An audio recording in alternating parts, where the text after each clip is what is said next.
Олимпик тулаанч чин зоригт зодуулсан хохирогч залуу эмнэлэг твтэн эмчилүүлж байна.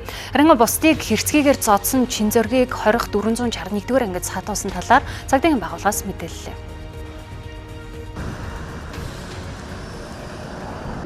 За Олимпик тулаанч чин зориг энэ сарын 26-наас 27-ны шилжих шөнө энэхүү ард харагдаж байгаа авто засварын газарт бол найзаагаа зодож буй бичлэг олон нийтийн шүлжээнд бол цацагдсан. За тэгвэл тухайн одоо задуулсан гэх найз нь бол биеийн байдал бол бас хүнд сахиуртай байгаа гэдгийг бол арга гэрийнхнийхэн зүгээс хэлж байгаа юм аа. За цагдаагийн байгууллагаас уг асуудалтай холбогдуулаад бол тухайн асуудлыг тухайн өдөр бүртгэлд аваад хариу дүүргийн цагдаагийн газар хэлцээс шалгалтын ажиллагаа хийгээ явж байна. Тэгэхээр мэдээж гэмтэр гарсан шалтгаан нөхцөлийг бол бас тал бүрээс нь бүрэн бодиттой ажиллагаа бол давхар хийгдэнэ.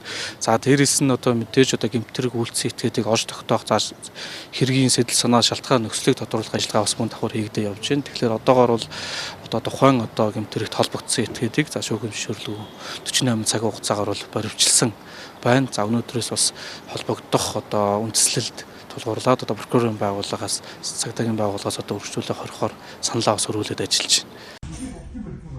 Тэнгис чин зоригноор найзууд Тэнгисийн хувьд задуурын улмаас толгоондоо гэмтэл авч хил ярианд нь өршөлт орсон тухай арга гэрийнхэн нь ярьлаа. Монголын тулааны шилдэг тамирчдын холбооноос чин зоригт 2017 онд холбооноос зохион байгуулсан шоунд оролцож нэг тулаанд оролцох байсан боловч гэмтэл бэртлийн шалтгаанаар цуслагдаж байсан. Түүний дараагаар сошиал орчинд ямар ч тамирчинд байж болохгүй үйлдэл гаргасан тул цаашид холбооны зүгээс зохион байгуулж би ямар ч төрлийн арга хэмжээнд оролцуулахгүй гэдэг шийдвэрийг удирдах зөвлөл 2023 онд гаргаж байсан хэмээн мэдгдсэн. Тэгвэл түүний энэ удаагийн гаргасан ёс бус үйлдэлд ямар хариуцлага тоотох нь хуулийн хяналтын байгууллагын мэдих асуудал гэдгийг онцоллоо. За мэдээж тэр хүн тамирчин байна уу эсвэл ямар нэгэн цол зэрэгтэй байна уу тэр нь бол яг энэ гэмтэрэг үйлдсэн этгээдүүдэд хуулийг арай өөр хэлбэрээр хэрэглэнэ гэсэн ойлголт бол байхгүй.